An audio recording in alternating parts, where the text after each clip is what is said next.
going to bring up some special guests, starting with Trish Dalton.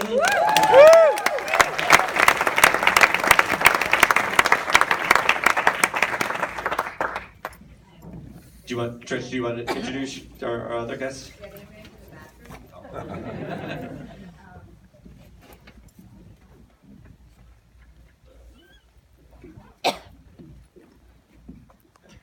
Okay, so they're in the bathroom. But I just wanted to say a thank you again, because while we're waiting for them to come, to the crew who's here. And I want you to stand up even though it's a dark room, but Julia Main, my AP, the associate producer here, she should stand up. And Jack Johnson, director of photography, is right next to her. Please stand up. And David Houston, also our assistant editor, who's here. And Oliver Williams, our editor.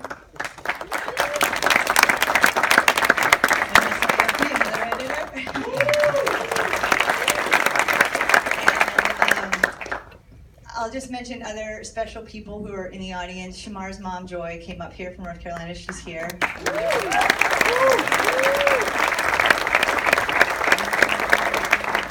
And Dan Poneman, he's here. Stand up, Dan. Say hi. He's a good friend of Mike Chaz, and he was supposed to sneak appearance in the film.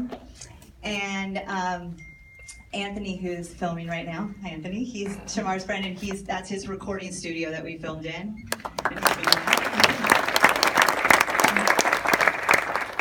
Also, the guys from Reddit Post, Tom Effinger and Jeff Seeley were here somewhere, I think. Oh, there they are. And my parents are here.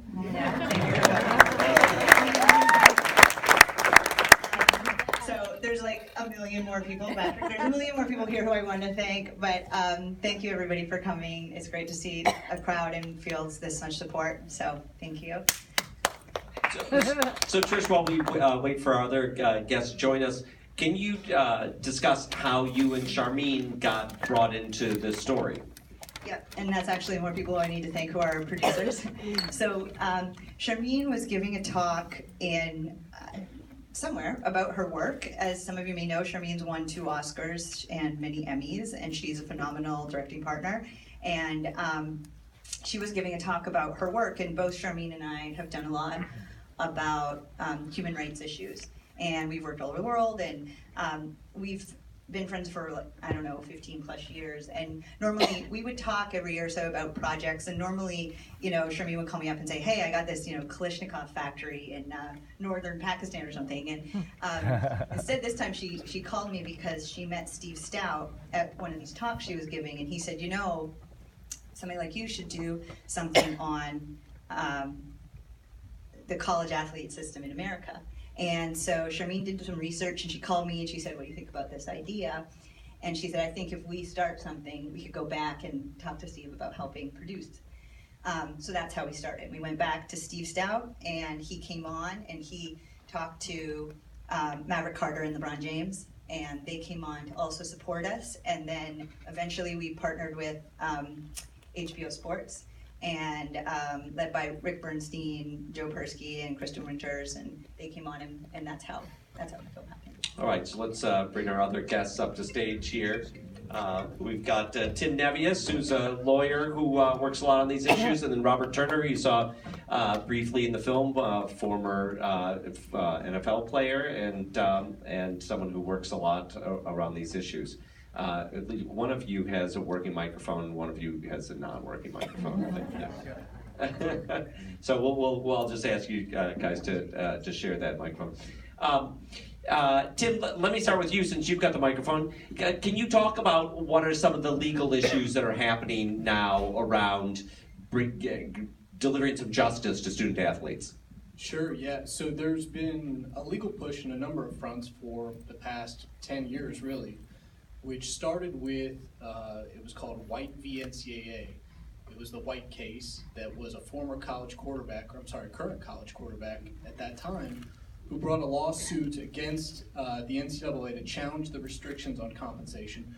So since 1956, it's only been the amount of a full grade and aid that you were allowed to receive.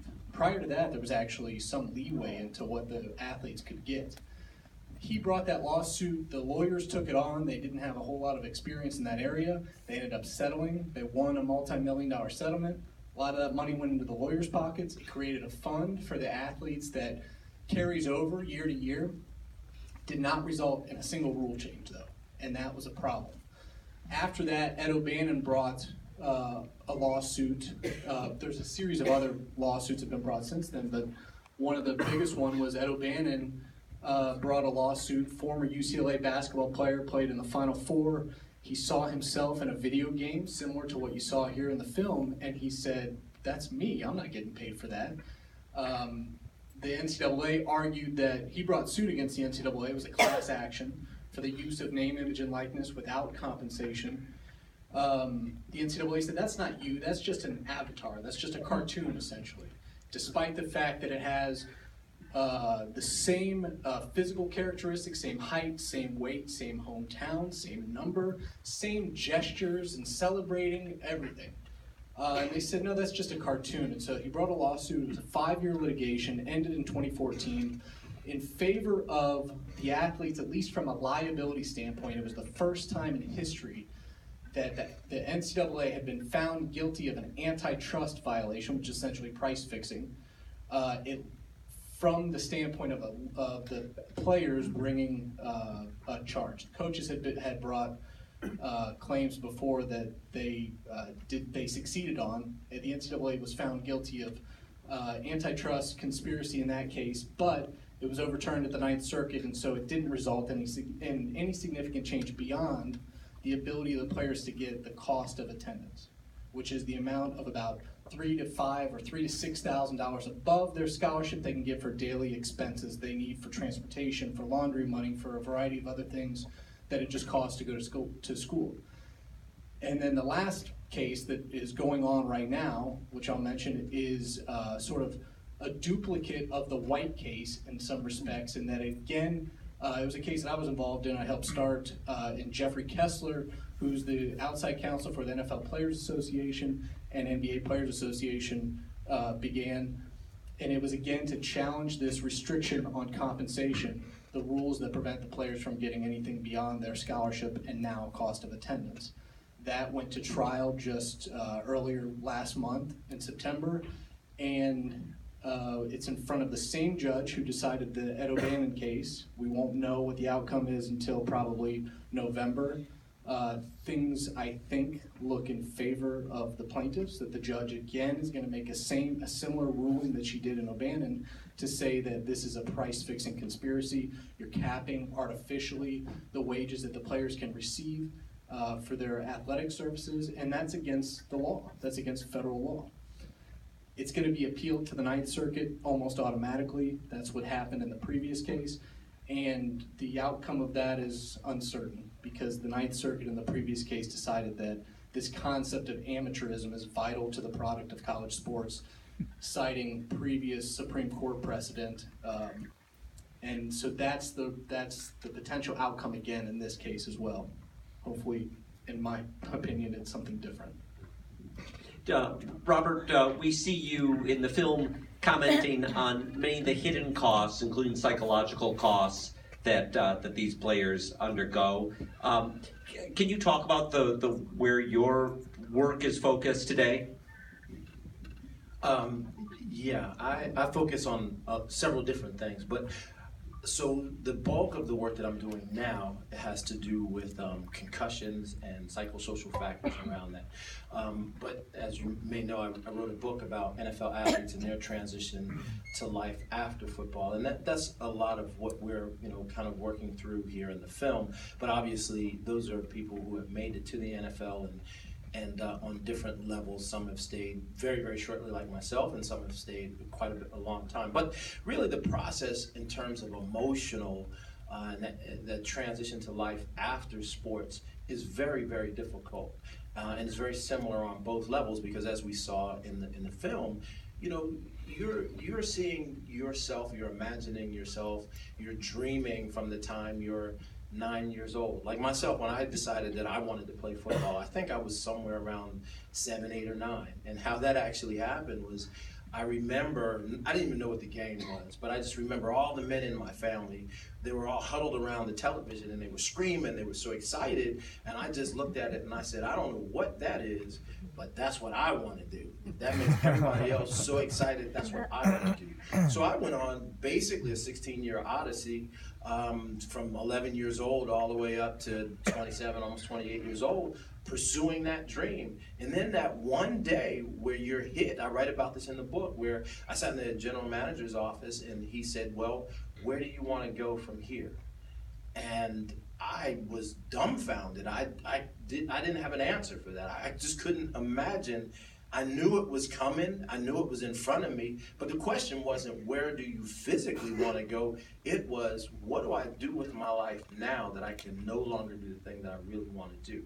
And I think that that's what we see on the film, and emotionally, mentally, to say to yourself, not only have I let myself down, but what about all those other people who depended on me, all those other people who have supported me, and how do I tell them I failed? And you know, it's not a failure to win a scholarship in college. It's not a failure to pursue your dreams and go at it as hard as you can. But you really have to reconcile that within yourself. And there's really, in most instances, this emotional support to help you deal with that is really not there. And that's what we're seeing on the film. Trish, Tim talked about some of what's happening on the legal front about this. I feel like the other front is a public relations front, or the way that young athletes are going to deal with the system, the way that fans are going to deal with the system. Because if the fans, start demanding some change, then then these larger organizations are going to have to respond to that. In the time that you've been working on this, do you see movement like that happening, or is there reasons to be encouraged or not? I mean, I think so. I feel hopeful. When I first, maybe not. No, I feel hopeful because when we first started, like Tim was saying, there were some lawsuits. The topic was getting some traction. I didn't know very much about the topic, so I kind of dove in.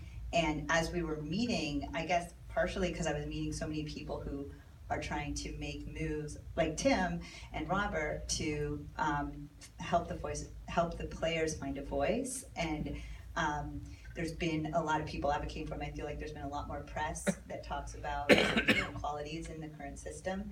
And I think the money has gotten so big that now that it's in the billions, I mean, how big is the money going to get before there's some to share, or before we can talk about what a more equitable system would look like? And I think that all that press, and what Sharmeen and I, when we first started learning about the system, we thought, wow, this is a system that seems really predicated on injustice and on exploitation, and what's missing out of that conversation? And we thought the players, like, people don't meet them or know necessarily what the reality of their life is. And so in talking to a lot of players and talking to former players and people who had gone through it, we found a lot of reoccurring stories. And the reason we chose these four was because we felt like they represented the stories that we were hearing again and again.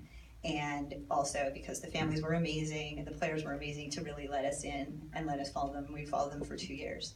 So I feel like hopefully this adds to the conversation that's already happening, and hopefully continues to happen, and hopefully the case that Tim just mentioned where the antitrust law, obviously, I think like any major public decision, I think as a part of society, if somebody's going to stand up for the rights of these guys, I think as a society we have to say, is this okay with us to have this system?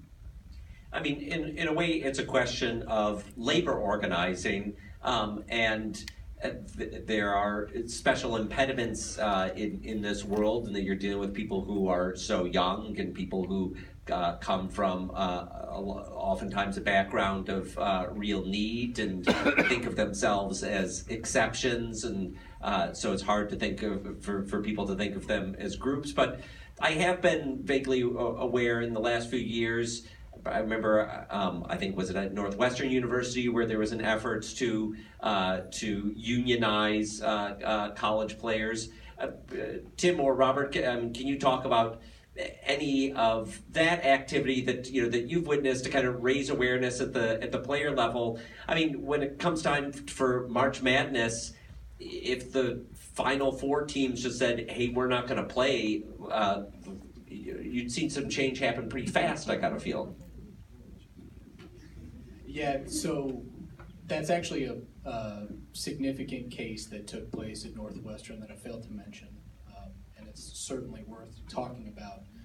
You saw at the end of the film Walter Byers on a recording from 1994. He is largely responsible for the modern era of college sports. When they were threatened with a potential lawsuit, they being the NCAA, on the basis of workers' compensation, they had to figure out how they were going to deal with that. And if the athletes were determined to be employees, they were going to face a lot of issues from a workers' compensation standpoint.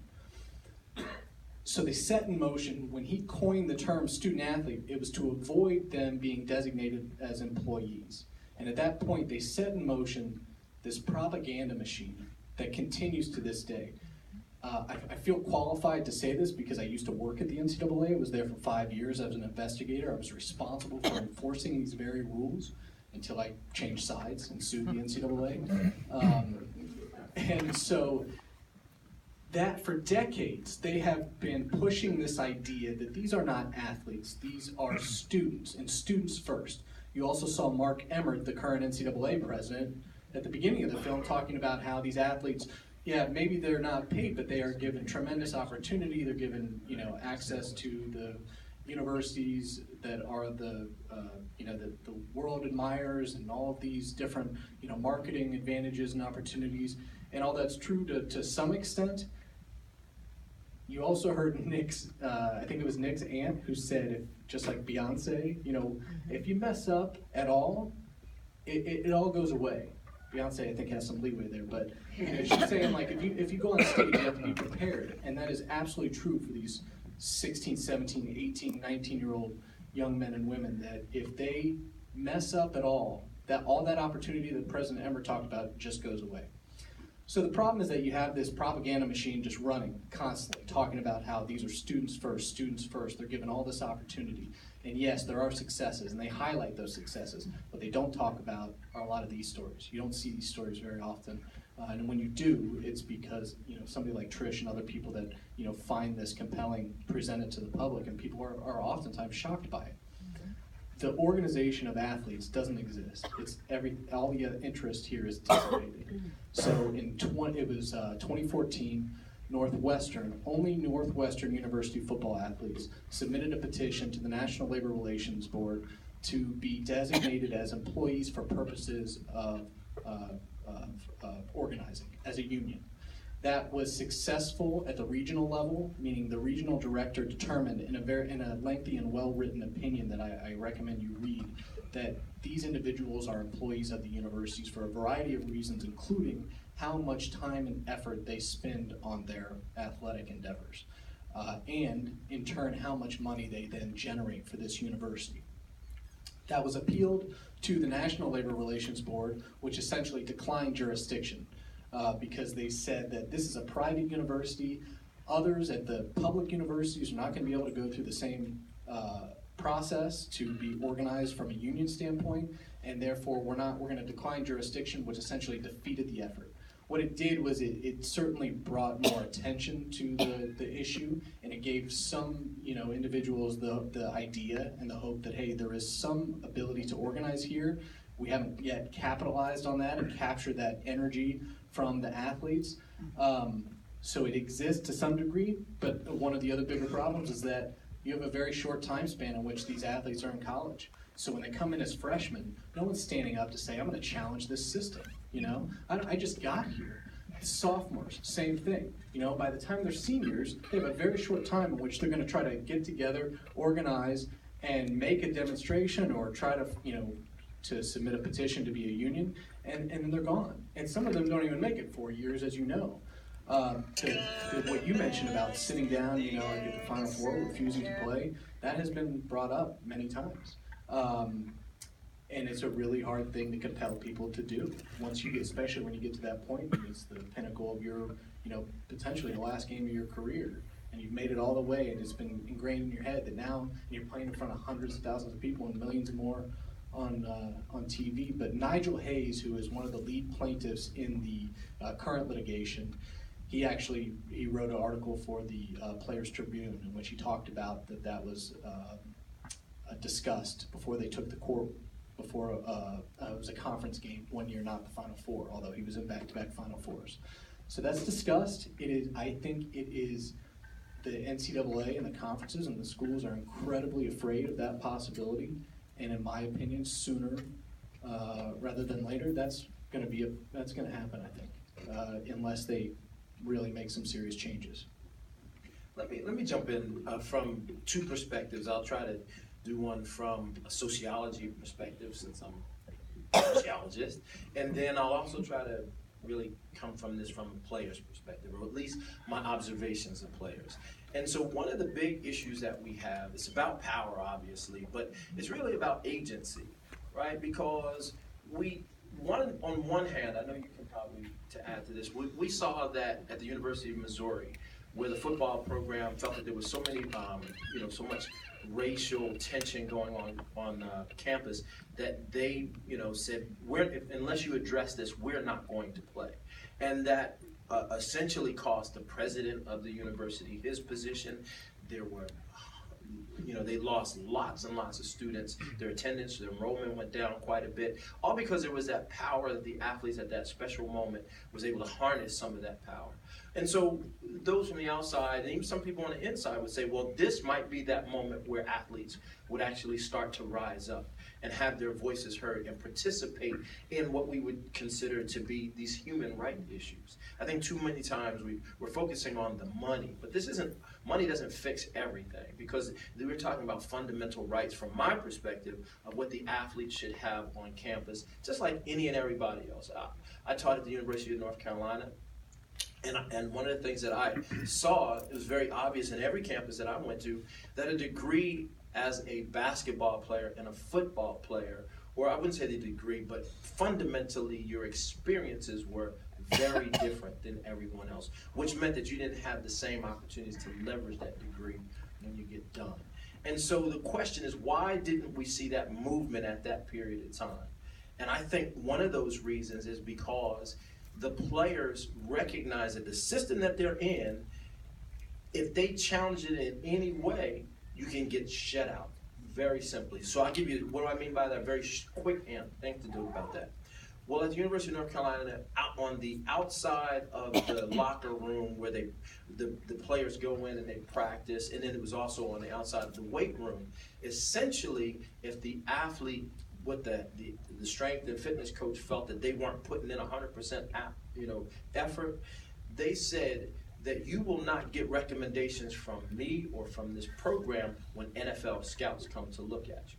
So they have that, even though it's a slight control, they have ultimately, you have to do whatever they say, and if you don't in any respect, or if you challenge it, there could go whatever is your opportunity that you've been dreaming of since you're 8 years old. And that's kind of this, on a structural level, why the athletes, they're not done. They count the cost and they say, I'll just go along for this ride for as long as I need to so I can get what my goal is, which could be in many instances very much a conflict of what they might feel that they want to speak out on the college campus. Let's take some questions from the audience. Raise your hand if you got one. Yeah, right here. I think it's incredible what's happened in the last 6 months or a year, especially in NCAA basketball and professional basketball, where I think they're hearing the message. Maybe it's just coming to the premiere tonight, but the word seems to be getting out, and the players in the NBA seem to be moving towards putting some pressure on the NCAA. But I didn't see too much on the film about that. I know you can only cover so much. So his question is that he's witnessed players at the NBA level starting to speak out, put pressure on the NCAA. Can you speak to that? Yeah, definitely. I mean, yes, part of it was we had to choose what would fit in an hour and a half, and we decided to focus on the players. But 2 months into working on the film, we realized we had about a 10-part series because this is such a giant topic. We have 400 hours of footage. I mean, not just more that we have with the families. You probably saw that, those of you who were in the film, there's a lot more footage that we filmed with you. But also, we have interviews with probably 20 people, like these two who know a lot about the topic and can really speak to all of those issues. And we decided to really just focus on connecting with the players themselves. But I hope it encourages people to look into what the conversations that are happening, because there are changes, and like I said, that's why I do feel like there is hope, because there's more conversation happening in the media. Part of that is that now people who are in the NBA and the NFL are speaking out and shining a light on it. And I hope that, like, through this film and through those conversations, more people can understand that this is a system that needs to shift and become more fair. Tim, you were inside the NCAA. Do you think that there's an awareness there that the status quo can't last, or do you think they're going to keep up their brick wall of the status quo as long as they can? Yeah, I think it's the latter. I think that there is an awareness, but there's an awareness that there's pressure on the system, that there's certain outrage from pockets of the public, from within college athletics, but that until someone forces them to change the rules, they will not change the rules. Like when cigarette manufacturers knew their product caused cancer, but they're going to wait until someone forces them to change. So even the restriction on meals, for instance, you can only have 3 meals a day as part of your meal plan, and that was the rule forever until, in a very public way, Shabazz Napier mentioned at the end of a Final Four game, he said, there are nights when we go to bed hungry.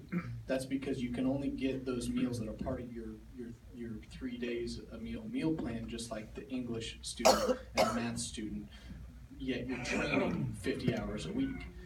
If you don't have the additional money to buy that extra meal or two or snack or whatever it is, then you can't have anyone buy it for you, just like we saw Silas's, whoever that was, I'm sorry, I forget who it was, that offered to house him and feed him.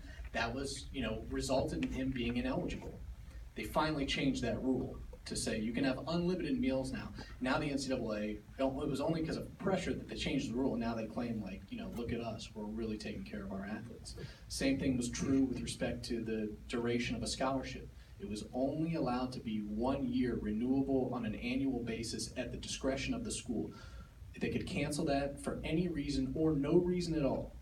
And it wasn't until more public pressure from lawyers and journalists and other people bringing attention to things that they finally changed that rule. It still has some serious problems. Healthcare is another issue, very important. They've changed the rules to allow for the schools to provide for more healthcare. Some schools and some conferences have made commitments that they're going to provide for full healthcare, and now even beyond the duration of the eligibility of the athlete for sports-related injuries suffered when they were in college. But there's still a lot of loopholes there, and there's still a lot of problems with that.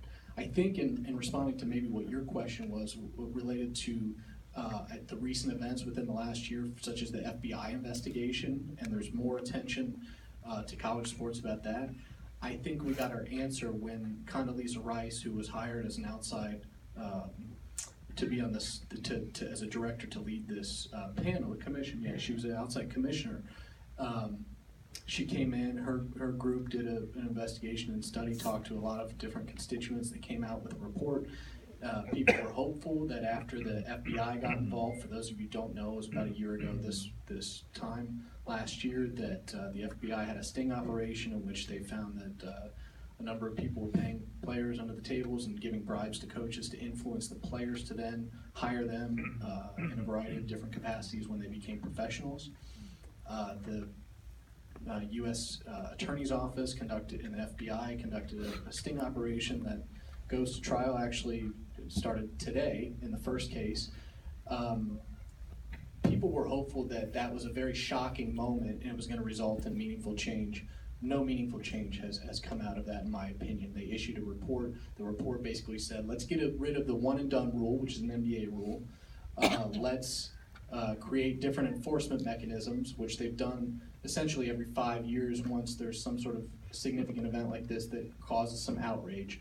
But in general, they didn't address the underlying issue, was that there's tremendous value for the market of these college players for their services to the university, and they are not appropriately recognizing that and distributing resources the right way. And so the report totally missed that. Later, after the fact, Condoleezza Rice sort of found herself in this situation where her personal beliefs were much different than what she had said in her report. That didn't go over so well, at least from the conflict that existed there. And she says, the athletes should be able to capitalize on their name, image, and likeness, get compensated for that, even if it's signing an autograph or getting paid from an endorsement deal. And that was much different than the commissioner's report said. Take another question right here in the middle. You talked about what the athletes could do to stand up to the system, and I'm curious, and journalists and lawyers, but I'm curious what, if anything, the coaches can do or have done beyond this example. You hear the coaches speaking out, but that seems to be all that they're doing. I'm curious if there's other... So the question is, what role do the coaches have in speaking out, helping to change the system? We see an example of one coach in this film, but for all the other coaches who are getting paid 7 figures, maybe they don't have a big incentive to change the system. Yeah, I think when John Shoop says, it was hush money, and I think coaches are saying it. Condoleezza Rice has said it. At this point, so many people in the system have said, yeah, they should benefit. I mean, when I was meeting with a lot of the players that were in school, and we were filming 8 people originally, and part of the reason that we couldn't film on campus and with them, we couldn't even buy them a sandwich because they were so afraid of compliance and rules. And so never mind giving them some money to help them out, or, it was like, the rules are just so strict. And I feel like coaches, this is why I think Tim brought up the lawsuit, because people want to give them money, and so then you're going to have problems because people are still going to give them money. It's just going to be a secret, and then it gets complicated. And so I feel like, watching this, I was just like, why, so many coaches are saying, and like John Shoop says, John Shoop felt so badly, obviously, that he did become an advocate, and he ended up leaving and suffered for it. But I think that's a more common opinion. It's just that they're not the ones, like one coach on his own, like John Shoop, couldn't change a $1 billion industry. Okay, I'm going to take one more question. Before I take that question, I want to let you know that after we wrap up here, Trish and a lot of people from the film are going to go over to West 4th Street to the bar called OPA, O-P-P-A. It's just a block away. You make a left out of the theater, a left on West 4th Street. It's on the corner of West 4th and Cornelia, O-P-P-A, OPA. So if you want to keep the conversation going, please join over there. Question here. So I actually was a student at Baylor University from 2012 until 2017. I lived through John Shoop's entire tenure as a student there. I had a job for the women's soccer team as a student manager, so I was in the athletics department as an employee. I became aware of and curious of a lot of these issues as a student and as an employee of the department. And I saw how it was handled internally in a lot of ways. I remember when the thing came down from the NCAA that we could give snacks to the student athletes, and that was a big deal because then we had a fully stocked snack bar constantly. It was great. And yeah, I mean, I even as a $7.25 an hour minimum wage employee of the athletics department, I got $1,500 worth of Nike gear every year. It was great. But my question is, how do we deal with, because these are the money sports, we called that internally. I mean, we call them the money sports, men's basketball, men's football. I work for a non-money sport, women's soccer, in NCAA and the Big Ten. I'm curious how equity comes down when this happens for players getting paid. Because obviously someone who's a McDonald's All-American, like our Caleb Swanigan recently, goes to the NBA, makes a lot of money. Equal pay was a big issue with the women's national soccer team recently. And I'm curious how this pans out. So if I could just synthesize the question, in all the discussion about, potentially paying players, how does that relate to so many college athletics that aren't the big money sports? Well, I'll jump on that because here's the issue with that, but it's a much broader. We act as though the NCAA, that's one of the things that they say, well, we can't do this because it would bankrupt the whole program or, all the sports. And there's a matter of equity. But you know what? In the system that they perpetuate and they design, it's wrought with inequality. And they act as though to try to make it equal would actually, hurt the system. But let's look at it from this particular point of view. When you are in non-revenue sports, as you well know, most of them don't give full scholarships. So most of those people are not put under the same exact kind of pressure that from the university that the money sports are. So generally, and this is no big secret, we know this, we saw this at lots of different schools. You look at the money at Rutgers, that money is essentially generated by, if you look at the numbers, that number generated by about 115 men on college campus. 100 football players and 15 basketball players, of which we saw the percentages of somewhere around 60-65% African American, black. Right, so those people are generating the bulk of that $96 million a year, which turns around and provides opportunities for a whole slew of coaches and a whole slew of individuals to get entry into the programs on playing, volleyball, playing field hockey, playing all of those different sports that they get, which also they have a lot less demands on their time to be able to pursue the types of degrees that they want to. But the men who are generating these revenues, I've had in my own class, would say to me, I can't take that major. My coach won't let me take that major because when I have to take a lab or anything else, it conflicts with the time that we have to go to practice. So if we want to talk about making it a fair and equitable solution that's available to everyone, what I would say, my biggest argument is, let's take I think colleges should not be in the business of making money.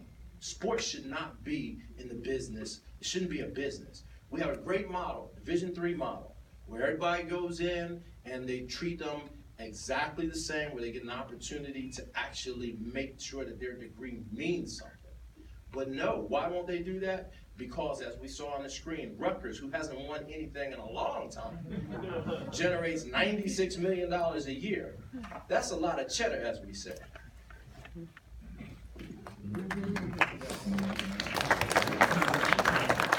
I'll just add to that it's a common argument that the NCAA makes, both from a legal standpoint and a public standpoint, that if we take money from if we take money and give it to the revenue-generating players, that is football and men's basketball primarily, with some other exceptions, that we're going to have to take that money from these other sports, women's sports and non-revenue sports, such as soccer, baseball, volleyball, swimming, a lot of other sports.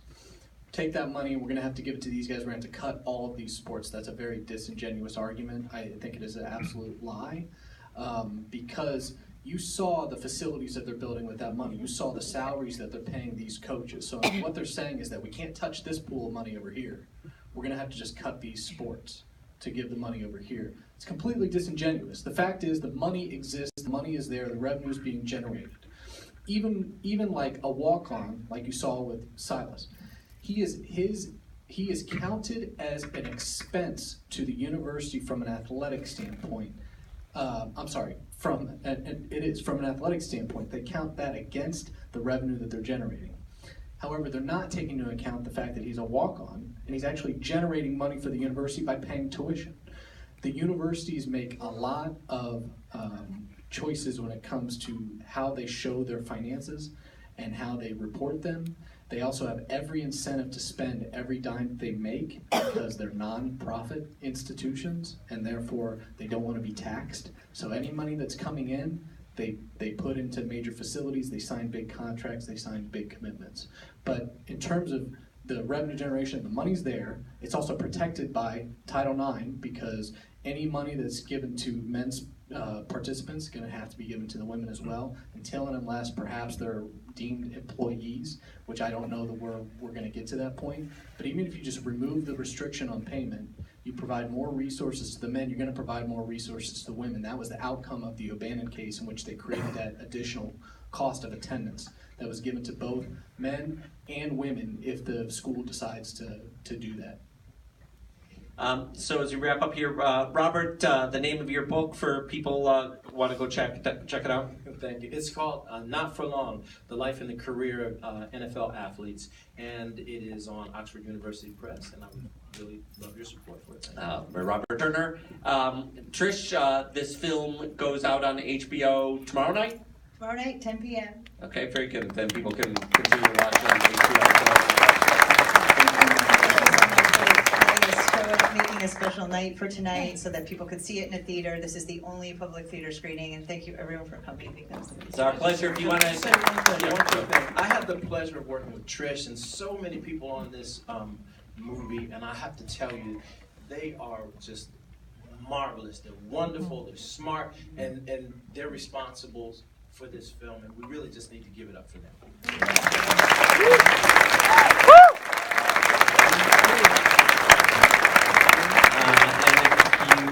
Want to buy Trish a drink, head on over to OPPA on West 4th and Cornelia Street. Thanks very much for coming. Thanks to this team.